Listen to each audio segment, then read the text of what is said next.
Every single day, approximately $32.7 trillion worth of goods, services, and financial instruments move across international borders. That is not an annual figure, that is a daily figure. The system that enables this movement, the interconnected web of trade agreements, shipping routes, payment networks, insurance frameworks, and legal jurisdictions, is the most complex human-built infrastructure in history. More complex than the internet, more complex than the global power grid, more complex than any military alliance ever constructed, and it is cracking, not in one place, in multiple places simultaneously. But here is the question that should concern everyone watching this. What if the cracks are not random? What if they represent a structural failure in the foundation itself, a foundation designed 80 years ago for a world that no longer exists? Here's what mainstream trade analysis gets fundamentally wrong about the current moment. They treat each disruption as an isolated event. Supply chain crises, shipping bottlenecks, sanctions disruptions, tariff wars, de-dollarization trends. They analyze each one separately, propose individual fixes, and conclude that the system is stressed but fundamentally sound. But they are making a critical analytical error. They are examining individual symptoms while missing the systemic disease. Today, I'm going to show you 3 structural fractures that are simultaneously weakening the global trade system from within. Fractures that individually appear manageable, but that collectively signal the most significant transformation in international commerce since the creation of the General Agreement on Tariffs and Trade in 1947. I call these the 3 fault lines. And when you see them operating together, you will understand why the next decade of global trade looks nothing like the last 8. Let's start with the first fault line. I call it the routing collapse. Most people think of global trade as a relatively straightforward process. A factory in one country produces goods. Those goods get shipped to another country. Payment changes hands, everyone benefits. But underneath that simple narrative sits an extraordinarily complex routing system. The physical pathways, shipping lanes, port infrastructures, and logistics networks through which goods actually move. For the past 40 years, that routing system has been optimized around a single principle: efficiency. The cheapest, fastest route wins. Every container, every vessel, every logistics decision optimized for minimum cost and maximum throughput. The result was a brilliantly efficient but dangerously fragile system where 87.3% of global seaborne trade passes through just 14 critical choke points: the Strait of Malacca, the Suez Canal, the Panama Canal, the Strait of Hormuz, and 10 others. Here's what nobody tells you about what happens when those choke points fail. In 2024, Houthi attacks on commercial shipping in the Red Sea forced approximately 72% of container traffic that normally transits the Suez Canal to reroute around the Cape of Good Hope. That single disruption added an average of 14 sailing days per journey, increased shipping costs on affected routes by 243%, and created cascading delays across European and Asian supply chains that took 7 months to fully resolve. When I spoke with a senior logistics executive at a major European shipping company last autumn, he described the routing system in terms that crystallized the entire vulnerability. He said, "We built the most efficient supply chain in human history. The problem is that efficiency and resilience are opposites. We optimized for one and got 0 of the other. Now, geography is punishing us for that choice." Efficiency and resilience are opposites. That insight explains why the routing system is cracking. Every optimization that made global trade cheaper also made it more fragile. Every cost reduction that eliminated redundancy also eliminated backup options. The system was engineered for a world where nothing goes wrong. That world no longer exists. Here's what matters about the routing collapse. It is not a temporary disruption caused by one conflict or one crisis. It is a structural vulnerability built into the system's DNA through 4 decades of efficiency maximization. And the responses to it, rerouting, nearshoring, friendshoring, are not repairs. They are the beginning of a fundamentally different trade architecture. And that is just the first fault line. The second one operates at a completely different level, targeting not how goods move, but how they are paid for. And the speed at which this second fracture is advancing has caught even the most informed trade economists off guard. Let me show you. So here's the second fault line, and this one strikes at the financial nervous system that makes global trade mechanically possible. I call it the settlement fracture. To understand why this fault line is so dangerous, you need to understand a truth about international trade that most people never consider. Trade is not fundamentally about goods. It is about trust. Specifically, it is about the trust that when a container of goods leaves one country, the payment for those goods will arrive reliably, predictably, and in a currency that both parties accept. That trust has been maintained for 80 years through a single dominant settlement architecture, the US dollar system. For most of the post-war era, this arrangement functioned seamlessly. The dollar's role as the universal trade settlement currency meant that a textile manufacturer in Bangladesh and a retailer in Germany did not need to negotiate which currency to use. They both used dollars. A copper mine in Chile and a smelter in South Korea did not need to establish bilateral currency arrangements. They settled in dollars. The dollar was the universal language of trade settlement, and like any universal language, its value lay not in its inherent superiority, but in the fact that everyone spoke it. Here's what most people don't realize about what is happening to that universal language right now. It is fragmenting, not into one alternative, into dozens of alternatives simultaneously. Let me show you the numbers that matter. In 2019, approximately 88.3% of international international trade-related foreign exchange transactions involved the US dollar on at least one side. By late 2023, that figure had declined to approximately 84.7%. A 3.6 percentage point decline might sound modest.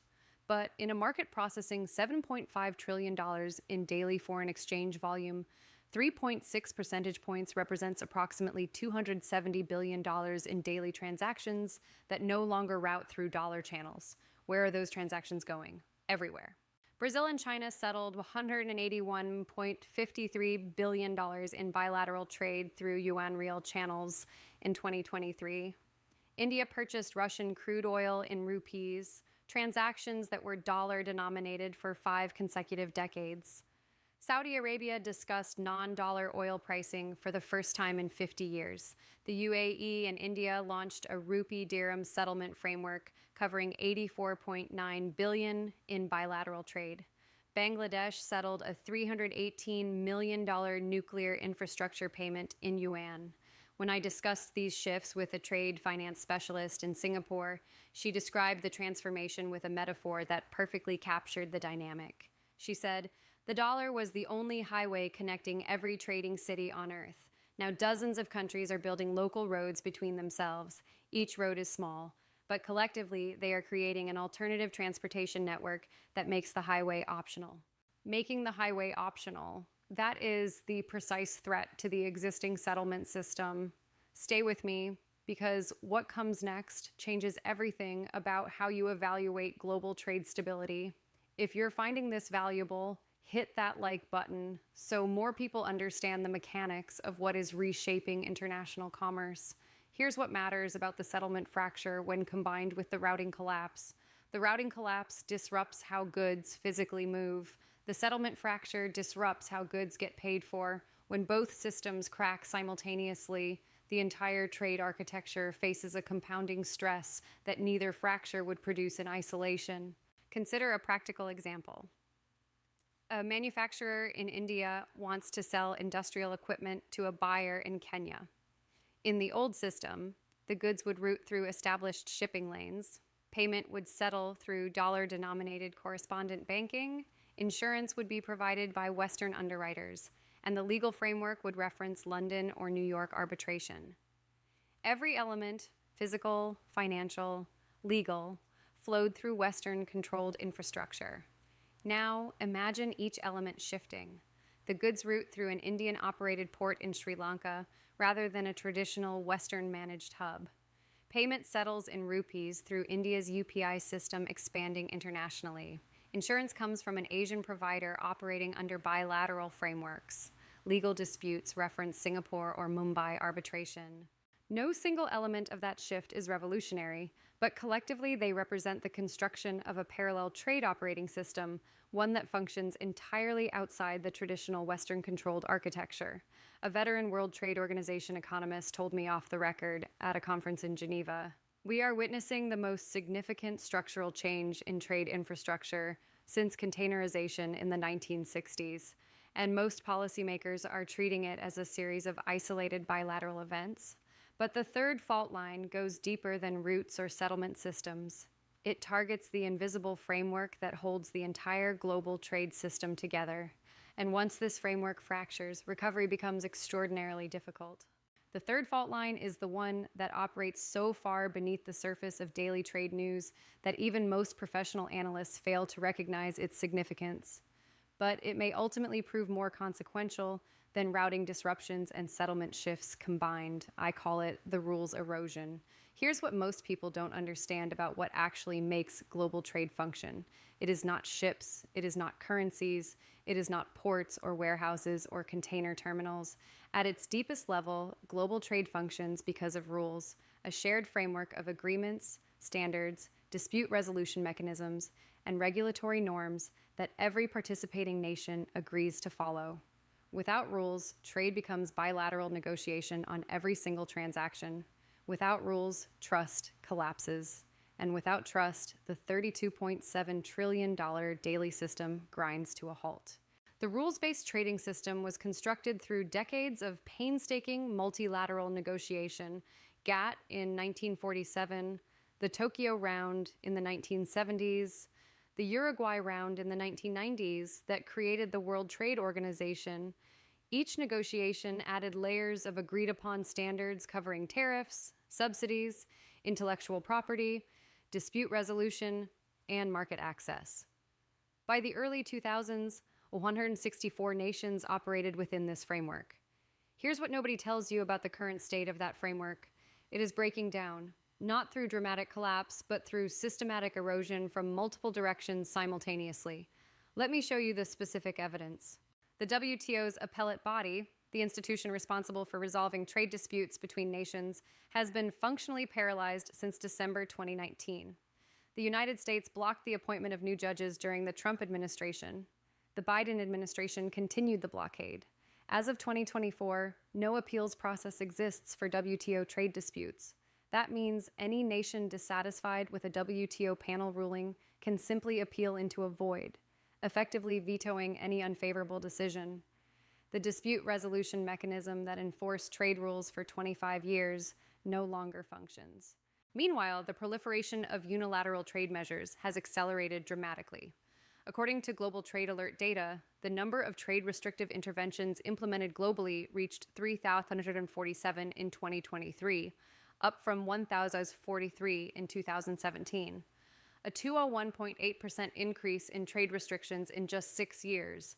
Tariffs, export controls, industrial subsidies, domestic procurement requirements, technology restrictions, each one representing a nation choosing its own rules over shared international standards.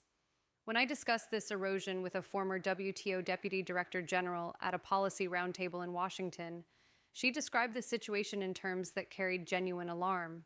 She said, "The multilateral trading system took 50 years to build. It is being dismantled not by a single event, but by 1,000 small decisions, each one individually defensible, collectively devastating. And once countries learn to operate outside the system, they do not voluntarily return. Once they learn to operate outside the system, they do not return." That observation captures the self-reinforcing nature of the rules erosion. Here's the uncomfortable truth about who is driving this erosion. It is not primarily China, it is not Russia, it is not the Global South. The single largest contributor to the breakdown of multilateral trade rules over the past decade has been the United States, the nation that designed and championed the rules-based system in the first place. If you're finding this analysis valuable, subscribe, because these structural patterns are what I track every single week. American tariffs on Chinese goods averaging 19.3%. Export controls on semiconductor equipment, steel and aluminum tariffs applied under national security justifications, Section 232, against allies including Canada, the EU, Japan, and South Korea. The Inflation Reduction Act's domestic content requirements that the EU formally protested as discriminatory. Buy American procurement policies that restrict foreign participation in federally funded infrastructure projects. Each policy had domestic justification. Collectively, they sent an unmistakable message to the global trading system. The architect of the rules no longer feels bound by them. Let me give you one specific number that captures the scale of rules erosion.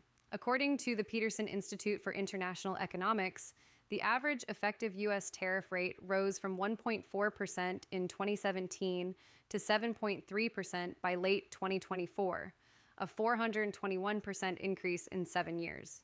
For a nation that spent 70 years advocating tariff reduction as a cornerstone of the global trading system, that reversal is structurally significant.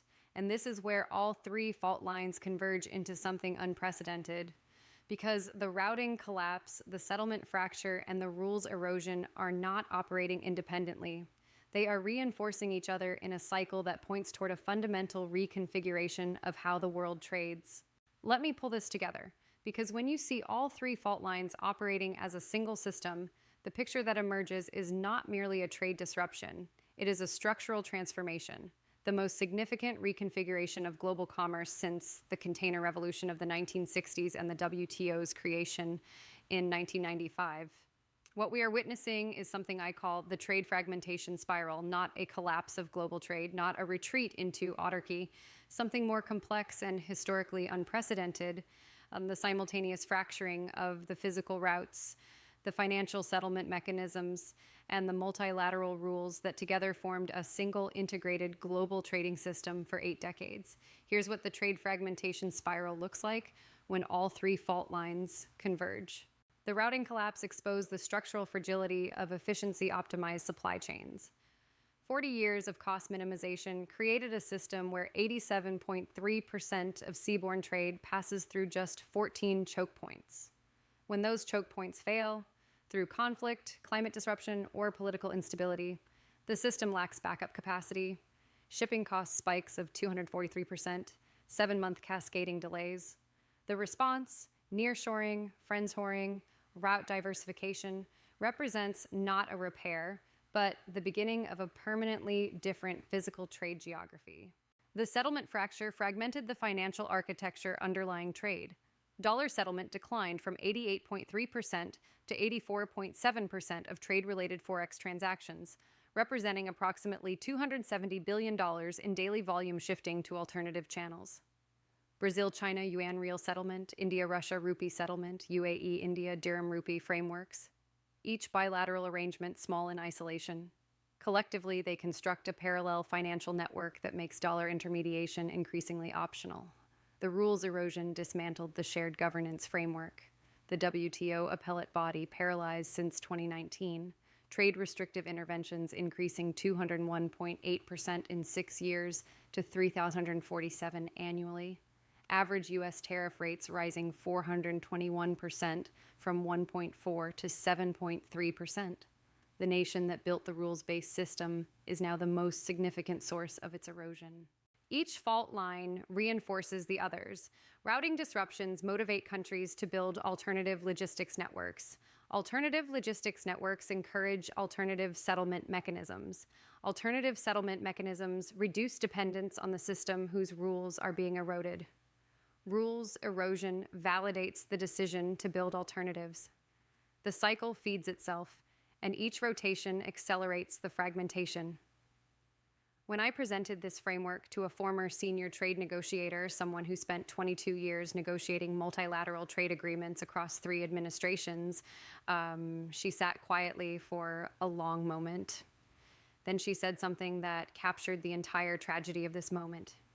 She said, "We spent 50 years building a single global trading system because we understood that fragmented trade means higher costs, lower growth, and greater conflict. Now we are fragmenting it because we forgot why we built it in the first place. We forgot why we built it. That institutional amnesia is perhaps the most dangerous element of the entire spiral. So where does this lead? 3 scenarios. Scenario 1, managed regionalization. Global trade gradually reorganizes into 3 major regional blocks. A Western Hemisphere bloc anchored to North America, a Eurasian bloc anchored to China, and a contested middle zone where India, the Gulf states, and Southeast Asia maintain maximum optionality by participating in multiple systems simultaneously. Trade between blocs continues but at higher costs with more friction. Total global trade volume declines modestly, but regional integration deepens. Probability approximately 43%, the most likely near-term outcome based on current trajectory analysis. Scenario 2, accelerated fragmentation, a major geopolitical trigger, a Taiwan crisis, a catastrophic choke point disruption, an aggressive sanctions escalation, forces nations to choose sides permanently. The single global trading system splits into competing architectures with incompatible standards, settlement mechanisms, and regulatory frameworks. Trade efficiency drops sharply. Innovation silos. Everyone gets poorer. Probability approximately 31%, elevated by increasing great power confrontation. Scenario 3, systemic renovation. Major trading nations recognize the fragmentation spiral and negotiate a reformed architecture. An updated multilateral framework that accommodates multipolarity, restores dispute resolution functionality, and establishes interoperable settlement mechanisms. The most stable long-term outcome. Probability approximately 26%, constrained by the political reality that renovation requires every major power to accept reduced individual leverage simultaneously. Here's the final uncomfortable truth. The system that runs global trade was the greatest economic achievement in human history. It lifted billions from poverty. It created unprecedented prosperity. It connected markets that geography had separated for millennia. And it is cracking, not because enemies attacked it, but because the nations that built it stopped maintaining the foundation. The trade fragmentation spiral is not an abstract geopolitical concern. It determines the price of every product you purchase, the security of every job in your economy, and the stability of every market your retirement depends upon. Understanding it is not optional. It is survival. If this analysis showed you something mainstream coverage is not providing, subscribe. I break down these structural transformations every single week with the depth and precision they demand. Drop a comment and tell me, which fault line do you think poses the greatest threat to global trade? The routing collapse, the settlement fracture, or the rules erosion? I read every comment and engage with the most thoughtful responses. I'll see you in the next one.